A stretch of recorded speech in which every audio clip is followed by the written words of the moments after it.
Alright, I think should be good to go. Just make sure everything else is in order. And I just need to pull 2 links up and then we'll get started.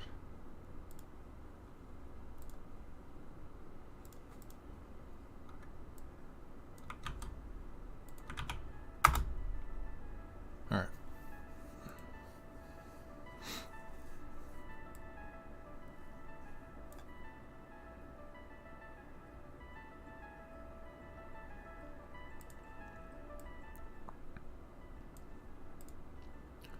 Looking good. Okay, let's go ahead and hop into Visual Studio. Alright, well, hello everyone. Welcome back to OpenGL. This is going to be, I'm not sure how long this is going to take. Could be a little bit, but I don't think it'll be too long. And I also just wanted to split this up into 2 videos just because it's, otherwise it'd be way too long to put into one stream. So today we're going to be looking at a new way to pass data in OpenGL, and that's going to be using something called a uniform buffer object. So it relates to both the uniform aspect that we've looked at in shaders and also the actual buffer object. So how we pass data from the CPU into the GPU's memory, and it's stored there. So it's going to be similar to that, but then we're also going to be able to access it in the shaders using uniform variables, which is a plus. And also, on top of that, the UBOs actually have a much larger memory cap. So uniform values have, there's a resource limit, and with UBOs that's actually extended, so you have a lot more memory to work with.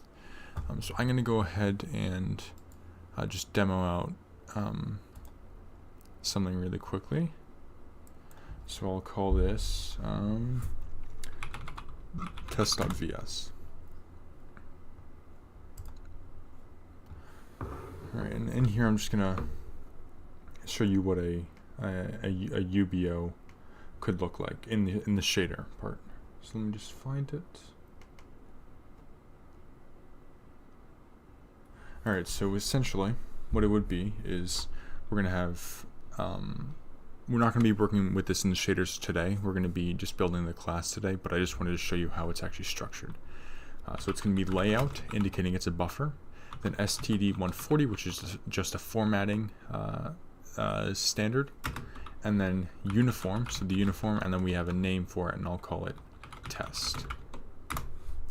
And in here, you can have pretty much everything else that we have looked at in the shaders. So just think of this as a structure. Think of it as an empty structure, and you can put whatever you want into it. This is similar just to passing in a structure into a shader itself. Let's say we had a struct test here, and then we had some values in it, and then we said uniform test. That would be the same, where test comes from the CPU. And here it's going to be the same format as the regular structure. So we can have integers, we can have structures in it. So struct, I'll say t2. Then int, we can have arrays in here. We can have floats, and I'll have an array of vectors here. So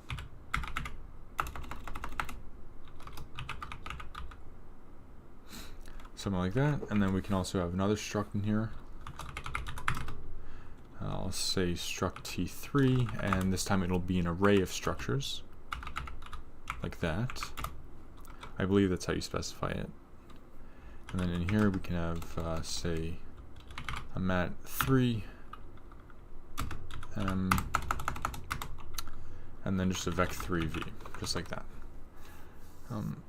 So in essence, we'll be able to access any of this without with smaller constraints on memory, and this is going to be very helpful when we want to have global variables in all shaders, such as the lights. So with our lights, we just specifically the color values will not change, so we don't want to have to update those as often.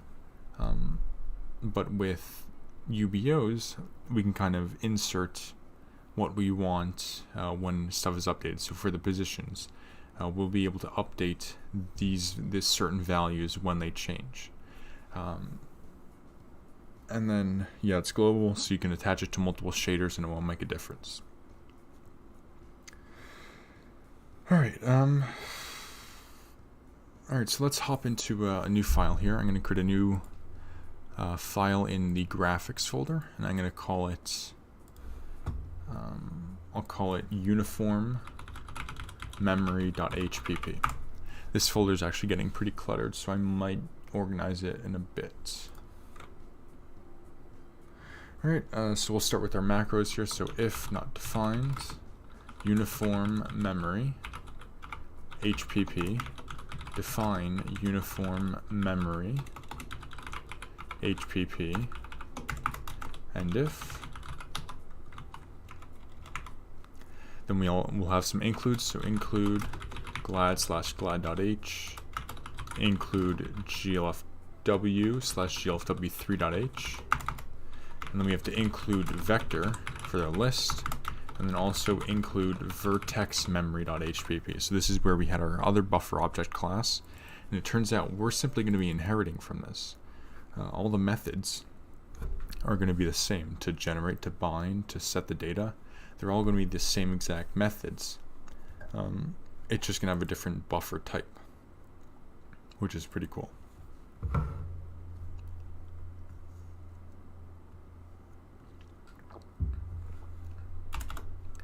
And I wanted to have one more macro here, define n as 4. This is just going to be the word size, just so it's it looks a little more standardized when we actually use these values in the code. Alright, so we're going to have a few classes here, and I just wanted to put it all in a namespace just to organize it. So namespace UBO, and in here we're going to hold enums, we're going to hold structures, we're going to hold classes, and also helper functions. And it just becomes easier to identify what's part of the UBO and what isn't if we look at it like this. Alright, so we'll start with our enum. So enum class type, and this will just extend an unsigned char just so it takes up less memory. And then we have a bool. So I'm just going to list out most of the primitive types in GLSL here. But you will see that there are some types that I omit, like matrices, because matrices are essentially arrays of vectors. But vectors are primitive types, and they're treated differently. So these are going to be elements, the base amount of elements, or the most principal elements that you would need to calculate a proper memory. And we'll see that next time. So Boolean, I'm just going to say is equal to 0, scalar, then vec2, vec3, vec4, array, which is a type, then struct is another type, and then invalid. Just like that.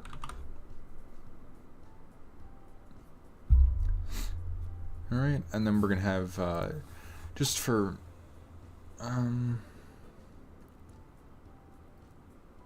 we can just leave it at this with the enum here. So these just represent all the primitive types that we'll need to have access to identify elements. Alright, now we're going to have our structure to actually represent an element, and by element I mean each individual unit of memory here. So the integer is an element. This whole structure is an element, and it has individual elements of itself. The arrays and the other floats and the vectors and the arrays have multiple elements of themselves once again. So it's kind of a recursive definition here. So we'll say type def struct element, and we just want to call this element. It's going to be public. We actually don't need to have that public there because it's all public methods. So in the structure, we're going to have a type, then an unsigned int length, and this will just be the length of the of the array or the number of elements in the structure. This just allows us to store it in a value where we don't have to call the list method or a vector method to actually get the size, and that would be from this standard vector here. So standard vector of elements, and it's going to be a list, and this will be either for the structure, so the list of elements, list of sub-elements rather, or array. And if we use it for an array, it's just going to be the first element, or first slot is the type. So we'll only occupy the first item in this list if it's an array.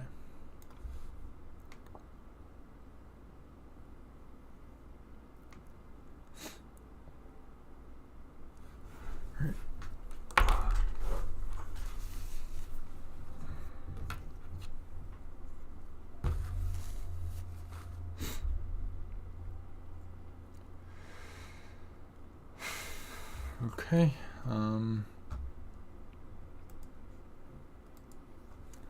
And we're going to have a helper method outside of the structure in the enum, and I'm just going to say it returns a standard string, and within the namespace, of course, and it's just going to be type string, and we'll pass in a type. So this will just return the string value of the type, and this will help with debugging. So we also have to include a string, I believe. Yeah, it wants us to include string. So type string, we'll just have a switch here for the type. Case boolean returns boolean. Case scalar returns scalar. And the scalar, I forgot to mention, is just any 4-byte value. So this would be an integer, an unsigned integer, float, and anything else of that nature. So we actually have to have the type tag here.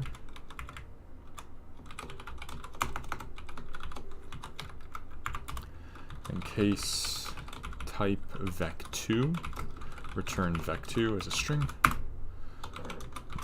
Case type vec3, return vec3. Case type vec4, just going to return vec4. Then case array, return array, and I'm going to have the type in brackets here, so array, and then plus list at 0, or plus type string. Ooh, this this actually was not where I wanted to put this. Okay, I wanted to put this method inside of the element structure. Yeah, that's my mistake. Nothing else is going to change up until the array. So we actually don't have to pass in a type, since it's a class method now, so we can just access the type from the class instance. So this will be, so for the case of an array, it's return array, and I'm just going to have the type of the array. So list at 0 dot type string, and then just closing there, and then case type struct, return struct, and then case, or and then default return invalid. So if it's not any of these, we just want to say, okay, you can't have that. So we're just going to return invalid. Alright, then we'll have a constructor here. So element, and the only parameter will be a type here. So type is equal to type.scalar. And it's going to be pretty simple. We just have our initialized list here. So type goes to type. Length goes to length, or length goes to 0. List is initialized with 0, so we just want to initialize it as a 0-element list. And then that's it. Empty body for now. Alright, and then now we're going to have a few other helper methods to actually initialize this and just make it so that we can abstract some of the initialization here. So we'll have element, return type element, new scalar. This is simply going to return an element with the type or we can actually just have an empty constructor, just because the default type is scalar. Then we have element new vec, and pass in an unsigned char dimension. So switch dimension, we'll just have a switch here to determine which vector to assign to it. So case 2, return vec2. Case 3, return vec3. And I can return types here actually, because they will automatically cast to a element structure. And then case 4 falls into default, which will be return vec4. So return type. So if it's a case 4 or default, just return vec4. And the reason why I'm doing vec4 is because that's the one of the most standard vectors that you'll see, and also because it makes most sense for the alignment, which we will see once again next video. Alright, so that's new vector. Then we'll have an element, return type element, new array. Pass in an unsigned int length, and element to represent the actual element of the array, or the element type of the array. So we're going to initialize a return placeholder, so element ret, and initialize it with the type array here. Then ret.length is equal to length. Ret.list is equal to standard vector element of size 1. Then ret.list at 0 is equal to r element. The reason why I'm splitting this up here, well, to my knowledge, this will set up the memory for, we can actually just do this as an initializer list. So ret.list is equal to just r element. I do want to check the capacity on this list later. Or we can actually just say ret.list.trim or shrink to fit. And this will just shrink the capacity down to 1. So this will just allow us to free up any unused memory. I'm actually just going to see something here.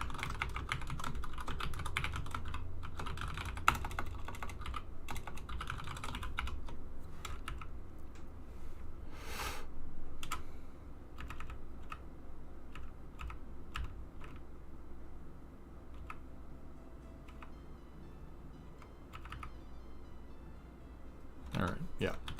So that's what we want to say. And then at the end, we're going to return ret. Alright, then we're going to have a few functions to actually initialize matrices here. So element new call mat, and we pass in unsigned char calls and unsigned char rows. And we're going to return a new array. It's going to be the length of the array will be calls, because if we're doing a column major matrix, the matrix is stored as an array of columns. An array of columns, and each column has a vector of size row. So the type of the array here will be new vec, and the dimension will be rows. And now if you wanted a new call mat array, so an array of matrices, what it would be is just an extended array of vectors. So unsigned char number of matrices, unsigned char calls, and unsigned char rows. So what it's going to be is return new array. The number of vectors this time will be number of matrices times calls, and then new vec rows, just like before.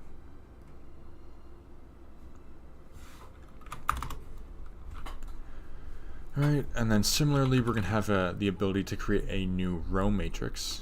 So new row mat, unsigned char calls, or unsigned char rows, unsigned char calls, and it's going to be pretty much the same, except this time the number of vectors will be rows and the dimension of each vector will be columns.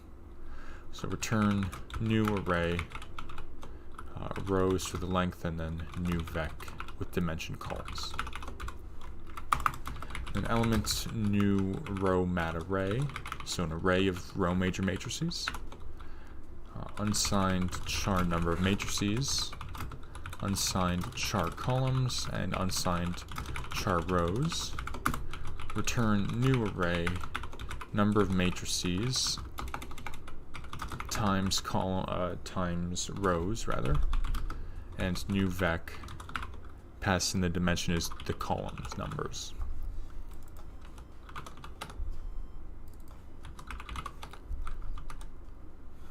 Just like so.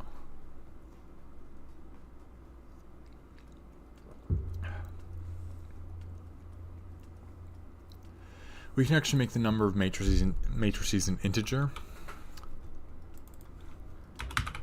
just because the array takes in an integer as the length here. Alright, so that's new row mats. And then our last one will be the structure. So element new struct, and we're going to pass in a list, so standard vector of elements called elements, and this will just be the list of elements, of sub-elements within the structure.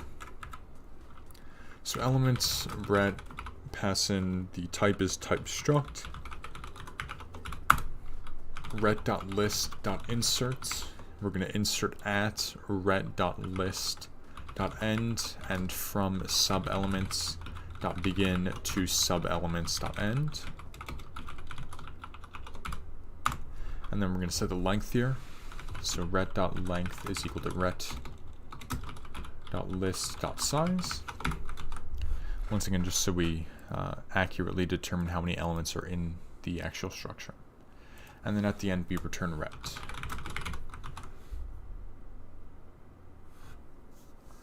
Alright, pretty cool.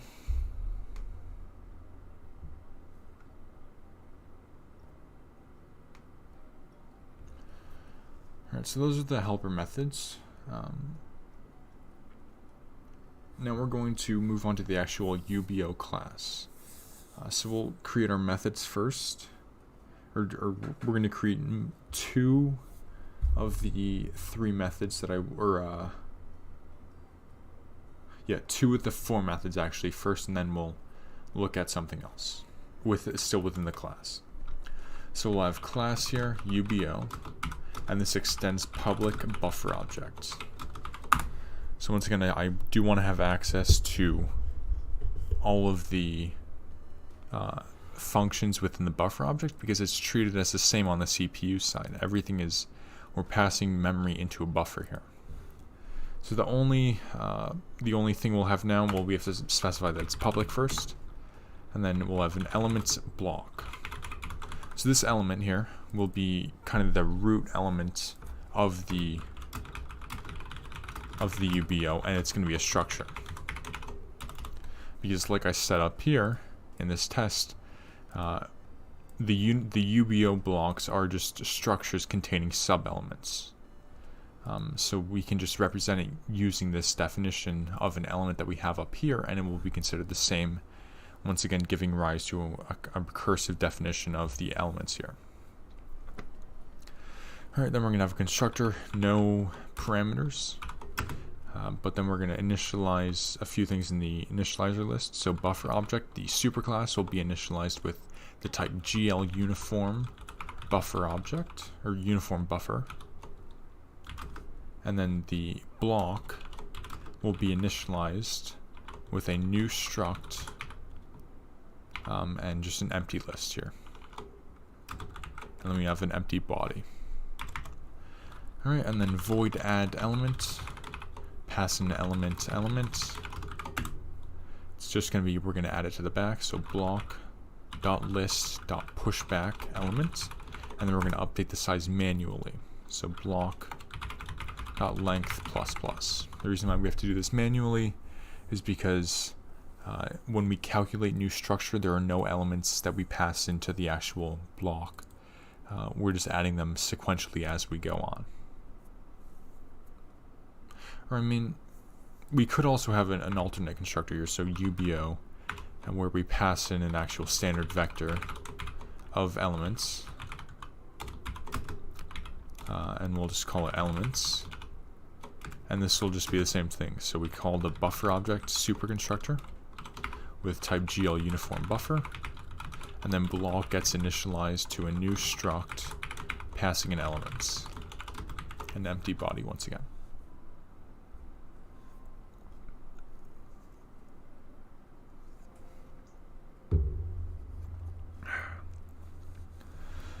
Alright, so those are constructors and adding the elements. Now, to get to kind of the meat of today's video, is going to be looking at how to actually take this data and do something useful with it.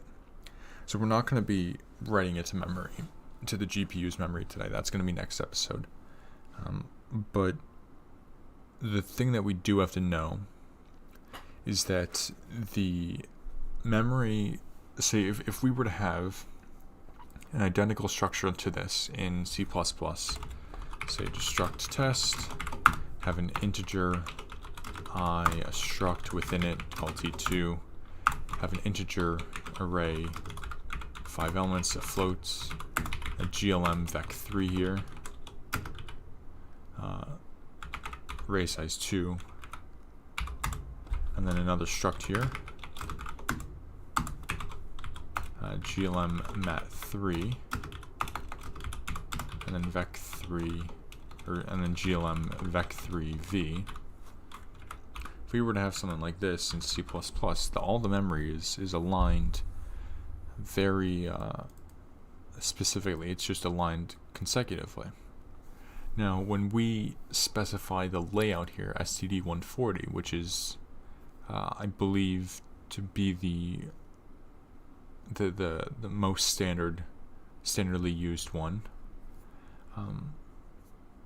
the memory is aligned in a different way. So, but I'm not going to get into how that's actually done, because that's going to be for writing to the memory next time, actually.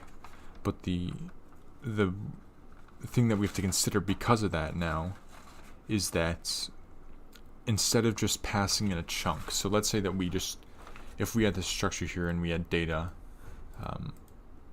and we just said pass in a pointer of the test structure, that wouldn't really work, just because there's padding in between the elements here. So there exists some padding which is very specific, arranged very specifically. So as a result, we have to write it sequentially. We just can't toss it all in at once without aligning it. So therefore, to make things easier, we just write it sequentially, and we would advance the cursor as appropriately after each element. So there's going to be a whole nother algorithm to that, but the thing that we're going to look at today is actually the iteration side of it. So how do we iterate through elements? And to think about how we would do that is we can just think of the structure like a tree. So I'm going to whip out my drawing tablet here, and for some reason my OneNote is not working, so I'm going to have to go into Paint 3D, or I can actually go into Paint.net. I prefer that. I should just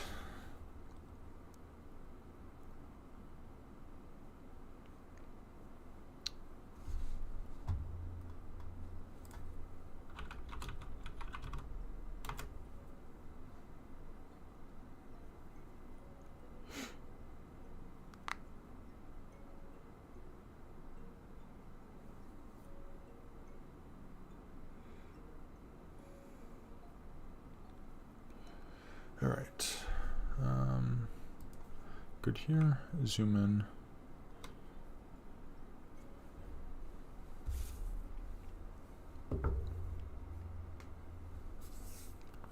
Alright, so I think we should be, yeah, we're good. So I'm just gonna get this up here. I'm gonna look at our test structure. And all I'm gonna do is I'm just gonna model it as a tree. Alright, so this might be, oh, it works, nice. Alright, so is there a eraser? Here we go. What is the, what? Okay, this is gonna be a shit show, I can already tell you. Alright, so I'll just use pencil. Alright, so if we have our test structure here, so just think of this as, this is not working. I need to get a paintbrush so it's easier to read. Or you know what, let me just do paint .3D. It's looks, you guys are seeing my control panel right now. This is not good. There we go.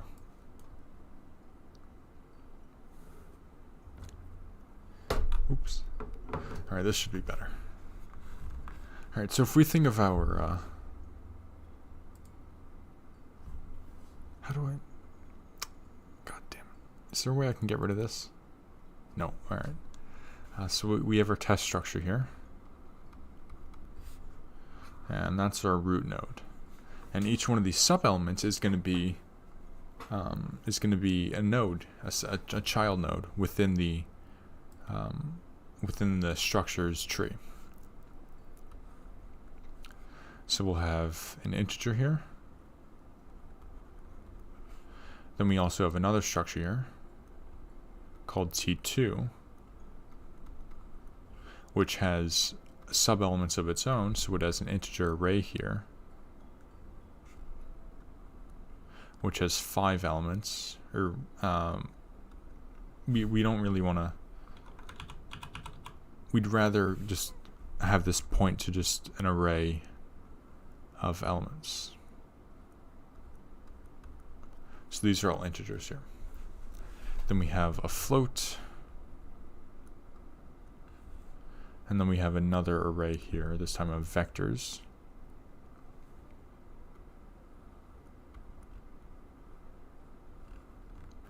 And each vector is just a sequence of 3 floats, but it is not an array.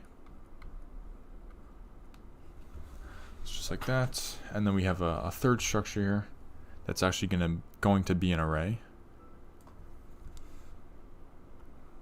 So this is going to be, oh, I didn't even give this a name, did I?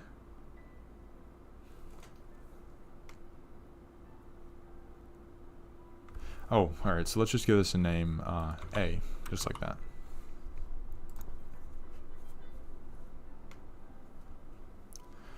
So A, and this will point to an array of 2 elements, A at 0 and A at 1, and these are structures of their own. So each of these will have a matrix, but once again the matrix is just an array of vectors. So we'll have, I'll just kind of represent it like this. That's just a matrix. The details of this visualization aren't as important. And then the vector will just be our v, and the same thing for this side. So this is just a crude drawing, but what you should get from this is how this relates to actually how we can iterate through it. So if we think of this as a tree, if this is a tree, then there are plenty of algorithms on how to actually iterate through trees, and if we want to write into memory sequentially, what we're going to see is, since structures don't have much there's no overhead. For our sake right now, we can assume that there's no overhead in front of the structure.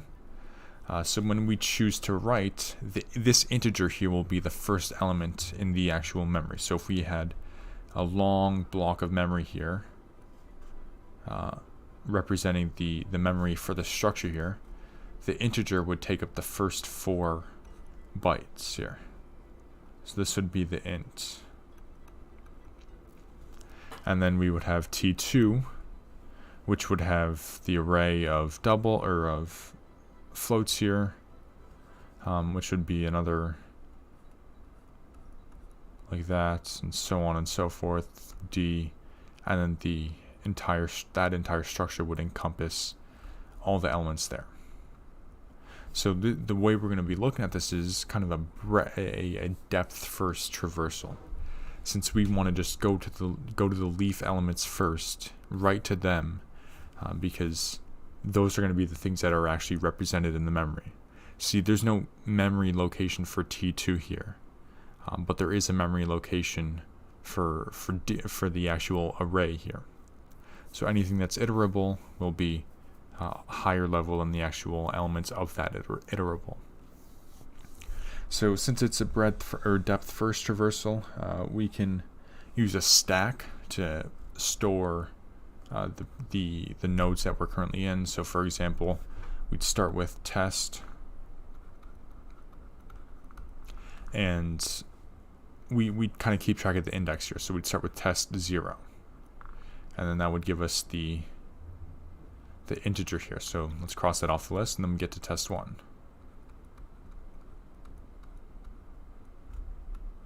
But test 1 is a structure in and of itself. So let me actually get a new thing here.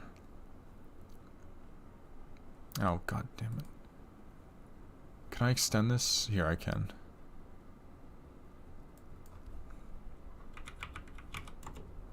There we go.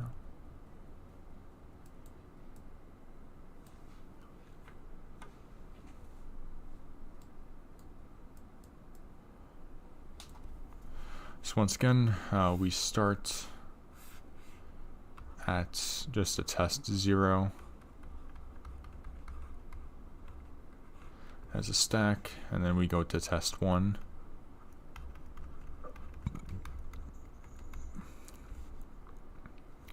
And now that's a structure of itself, so we have to go deeper down. So we're going to go down the path. So we go, the element on top of the stack is going to be T2 0, and then the test 1.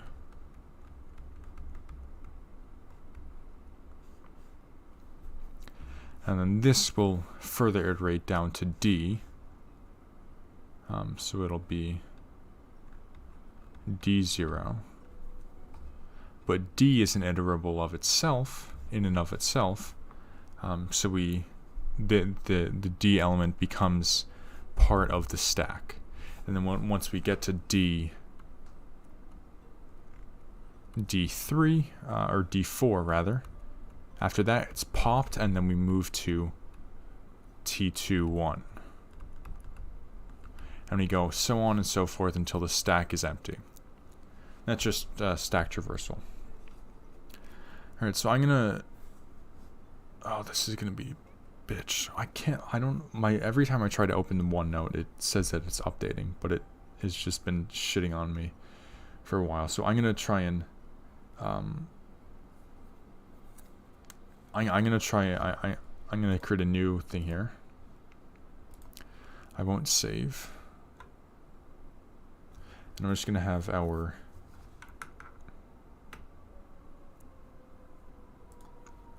structure here. So I'll just take a screenshot.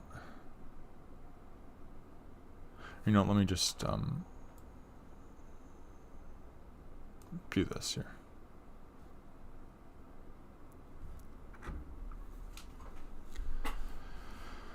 Alright, so we have our struct here.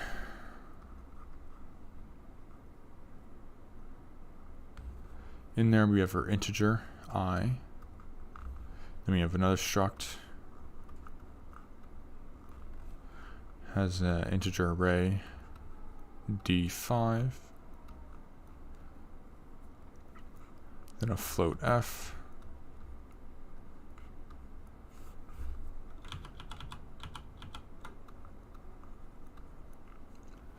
And then a float array, or sorry, a vector array.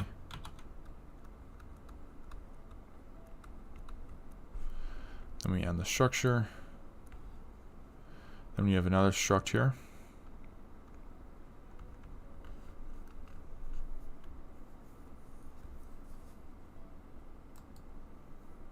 I'm going to need to extend this. God damn it.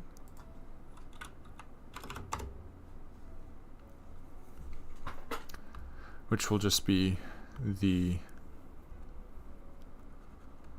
mat3 m, which is once again an array, and then vec3 v.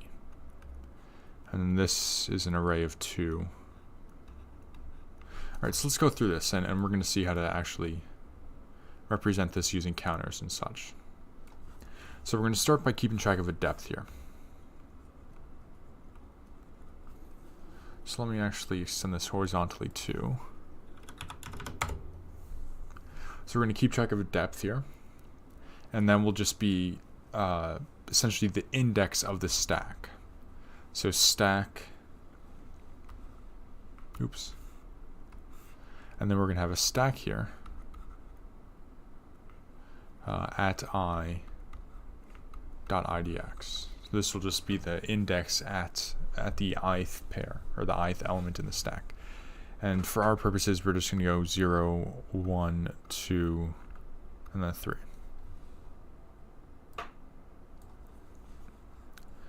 So we start at the structure, depth of 0. Then we go to the integer, still depth of 0, but the stack is now, the stack has an index, or the first element in the stack has index 0 because it's the 0th element. Then we move on to the structure, which moves down at 1 depth, or 1 level. So the depth increases to 1.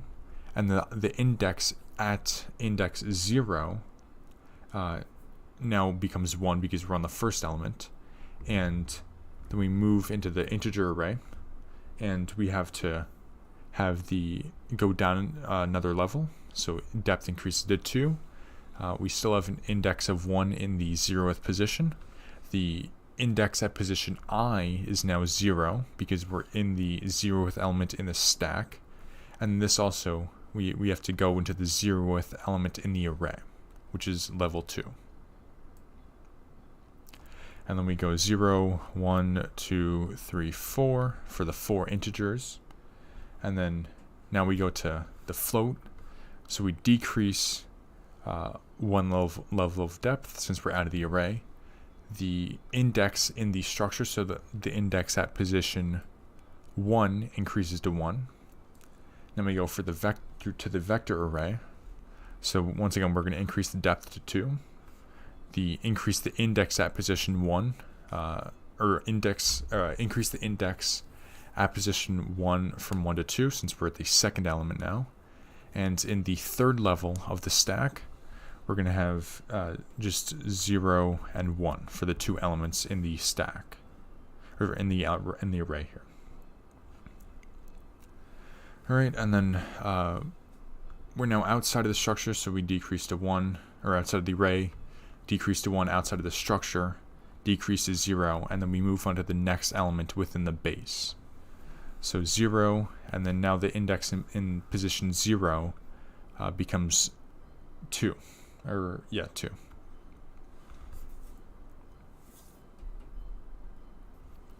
And then we increase the depth to 1. And since we're in a matrix now, it's going to be increasing the depth to 2 now. So still index 2 in position 1. And then now in the second element, or this is misaligned. One sec.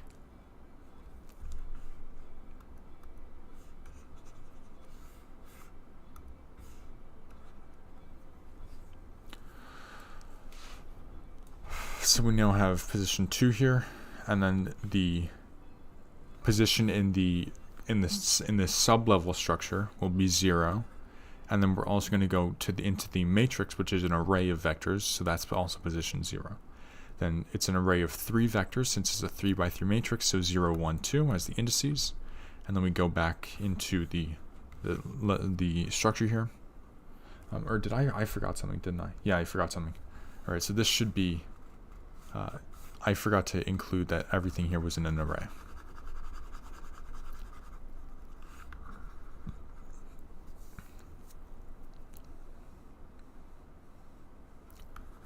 So I when we say that we're in the struct now, we're actually in the array. So that increases the depth to 1. This means the array.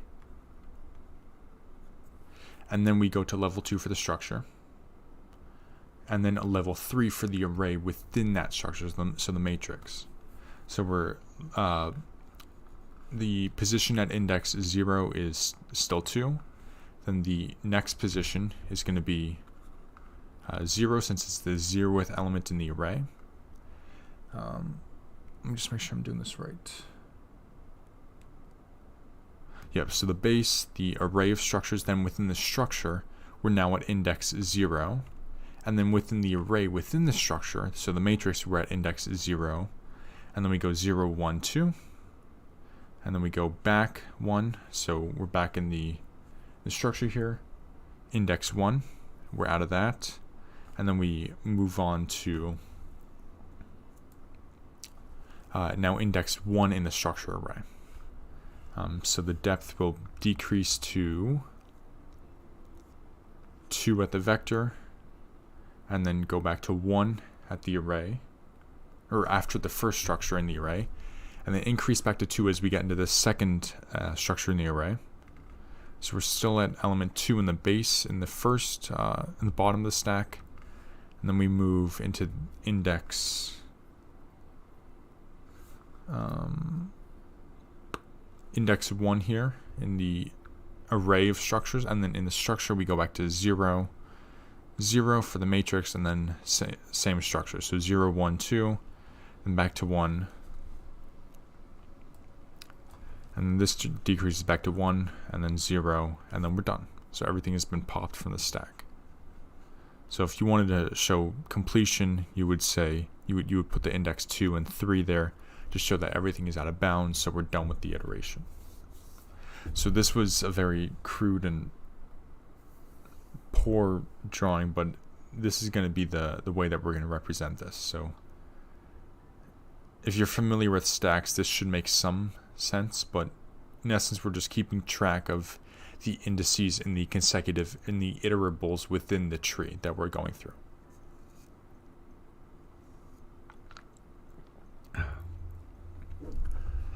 Alright, so let's write this code, and it will be a lot clearer once we actually do write this code. God damn it. Keep showing you guys my control panel.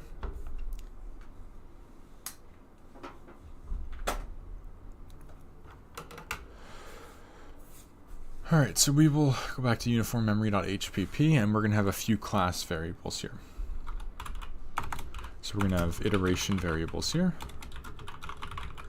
So we're going to have a standard vector, standard pairs of unsigned short and element pointer.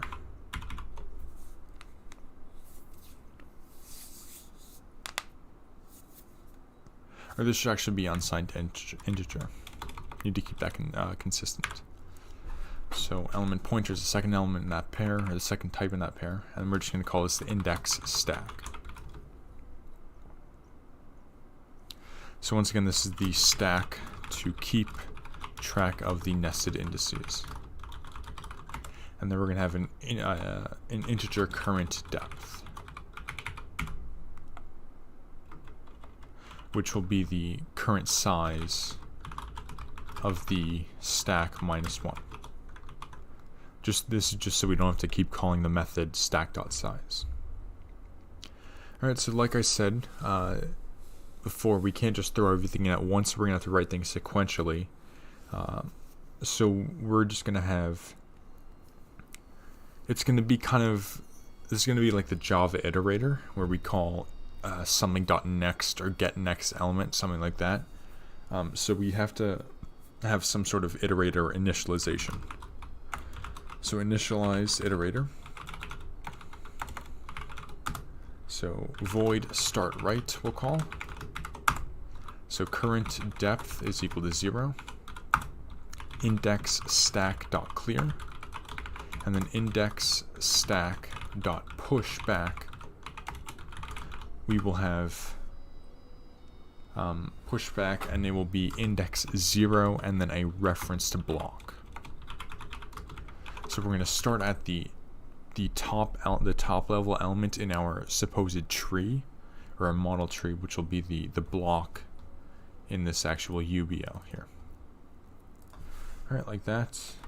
And then for the next element in iteration, we're going to have a return type element, get next element. First checked here is just going to be if current depth is less than 0, then return invalid. So everything has been popped. So highest level struct popped, stack is empty. Or return type : invalid. Alright, so the first thing we're going to do here is we're going to start at the current item that we're referencing in the stack. So we're going to get the current deepest array / structure. So element pointer current element is equal to index stack at current depth dot second. So we're just getting the last element in the stack. And then we want, from this, we want to get the element at the specified index within that iterable. And that index comes from the stack as well. So what we have to do first is if current element dot type is equal to type : struct, then we actually have to go into the list because they're not all the same type here. So current element is equal to a reference of current element dot list at index stack at current depth dot first. So what does this line mean? So we go to the index stack and we get the last element, the top element, which corresponds to the current element. Then we get the index within that current element, so the current iterable, and that will be the index in the list corresponding to that structure there. And then that will be the current element that we want to work with. And then else, we want to just return, else it's an array. Oops, what just happened? So we just want to return the type of the array because the type will not differ. So return, or say current element is equal to a reference to current element dot list at 0. Next, we want to go traverse down to the deepest array / structure. So if the current element that we get from the array or the structure is another array or structure, we want to go down because once again we want to get to that. Oh, I got rid of the tree, but we want to get down to that leaf, and the iterables are not leaves. The elements within the iterables will be leaves. So if current element dot type is equal to struct or current element dot type is equal to array, we're going to have a while loop here. Or this should be type dot struct and type dot array. So we're going to have a do while loop here actually. So the condition will be the same condition as the if statement. So you can actually just copy and paste it. The reason why I'm doing a do while loop is just so we don't have to do this check this condition twice in a row. And I believe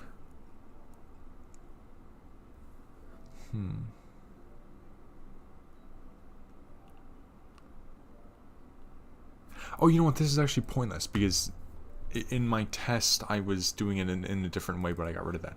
So this can just be a while loop. That's my mistake. Yeah, I had an else statement after the if statement, so I wanted to where I only had the loop going in the if statement there.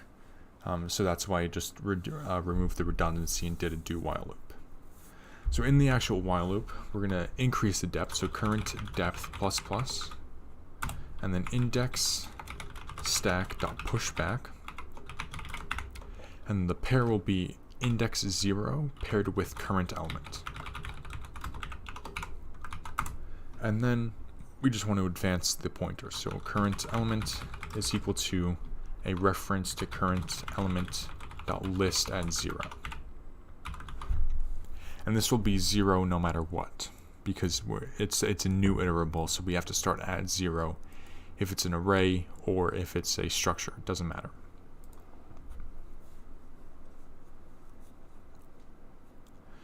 Alright, and then after this while loop, we have the current element, so now have current element, which is not an iterable. And then we want to pop from the stack if necessary. So the methodology here is, if by getting this element we end an iteration, or we have completed an iteration of a structure or an array, we want to pop that corresponding structure or array from the loop. So what we're going to do is, for int I is equal to current depth, I is greater than or equal to 0, I minus minus, so we're going to start from the top of the stack. Then we're going to say int advanced idx is equal to plus plus index stack at I dot first. So we're moving the cursor forward in the iterable, and we're just going to store it for easy access in this loop here. And then if advanced idx is greater than or equal to index stack at I dot second dot length, so if it's greater than the length of the array or number of sub-elements in the structure, then we have iterated through the entire list, or through the entire array or structure. So then we just want to pop iterable, pop the iterable from the stack. So it's just going to be index stack dot erase index stack dot begin plus I. Just plus I, just because we're keeping track of that from the loop. We're moving down in the stack here. And then current depth minus minus. And then else we're just going to break, because there's nothing to pop, since we haven't iterated through anything. And then outside of the for loop, we're going to say return the dereference of current element.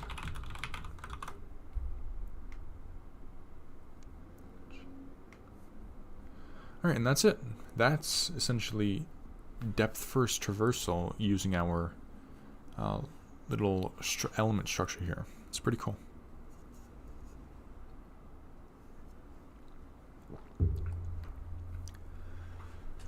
Alright, so let's test this out. So I'm going to go into main.cpp,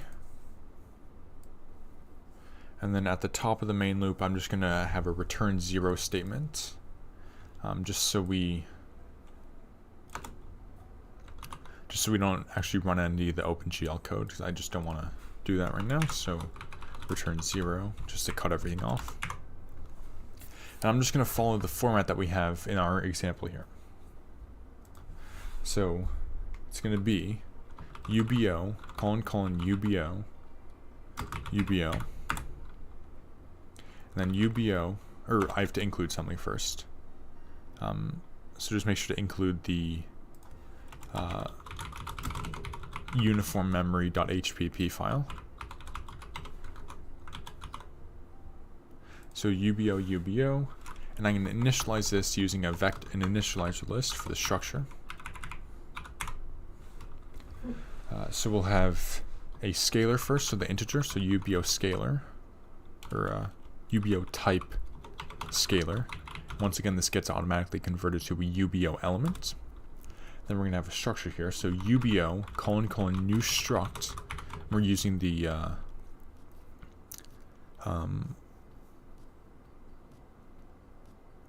the helper method here. Or we can actually.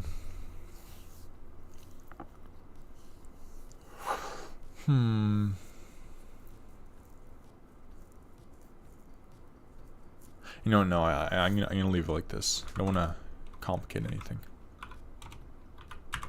All right, and then in the structure, we're gonna have a UBO new array of length 5, and the element will be UBO type scalar.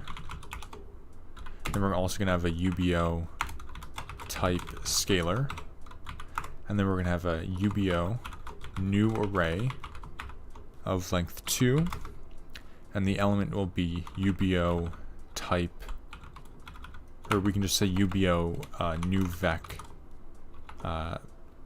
dimension 3, like that.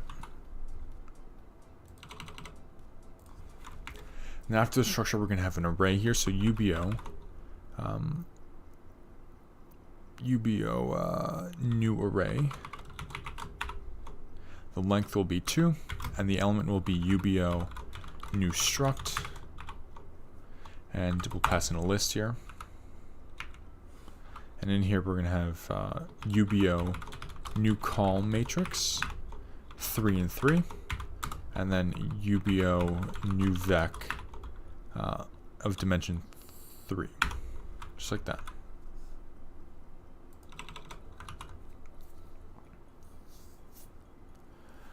All right, then we're going to iterate through it. So we'll say UBO.startWrite, start the iteration, and then while true, UBO : element, so where you have to go into the namespace here, element E is equal to UBO.getNextElement. And if E.type is equal to UBO type invalid, then break the loop. Otherwise, we're just going to standard cout E.typeString.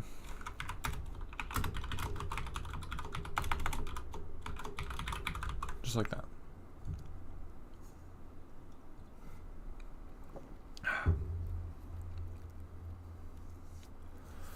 Alright, so what this will do is it's just going to print down all the elements until we run into an invalid element. Alright, so let's hope this runs.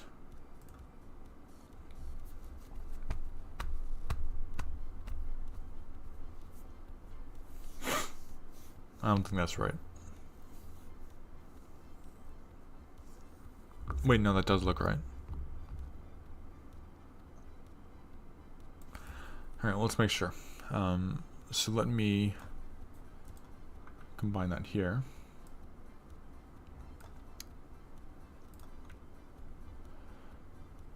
Alright, so notice one, how there's no mention of a structure or mention of an array, because these are not the elements that we want to pass back. We only want to send memory according to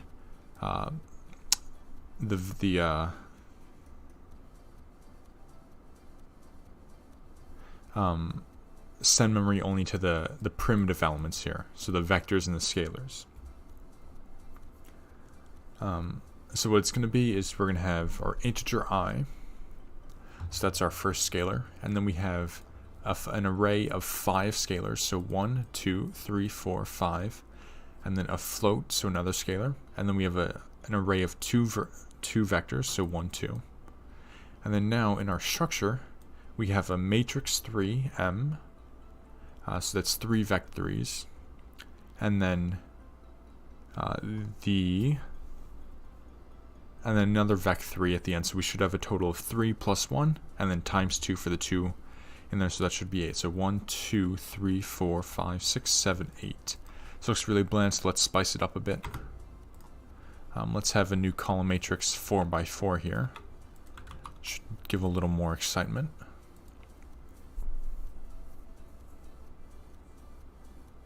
Alright, looks good. Let me just zoom in here. So once again, we have our 7 scalars, so 1, 2, 3, 4, 5, 6, 7, then our array of 2 vectors, good. and then we have our first structure, or our first of the second structure, which is a 4D matrix. So 1, 2, 3, 4 vec4s, and then the vec3, and then the second one of that structure in the array. So 1, 2, 3, 4, and then the vector, 3D vector. All right, looks good. All right, so yeah, that was pretty much a good introduction to UBOs, and then iterations through the UBOs. Next time we're actually going to be looking into the memory of a UBO, and then we'll be writing to the actual buffer, and that's going to require a little bit more understanding of how the memory is actually laid out in the shape. If everything works out, that might be tomorrow. I don't want to say anything, or don't want to make any promises, but that could be tomorrow, depending on how if I got through the thing. But yeah, I didn't want to do that today just because it would have taken forever. But yeah, this was a good explanation. I put a few links down below, or just one actually, but that's not so useful for today's episode. It'll be more useful for tomorrow, because that details the actual memory of the UBO. So yeah, that's it for now, until either tomorrow or later on. Enjoy yourselves, and I'll see you then. Have a good one.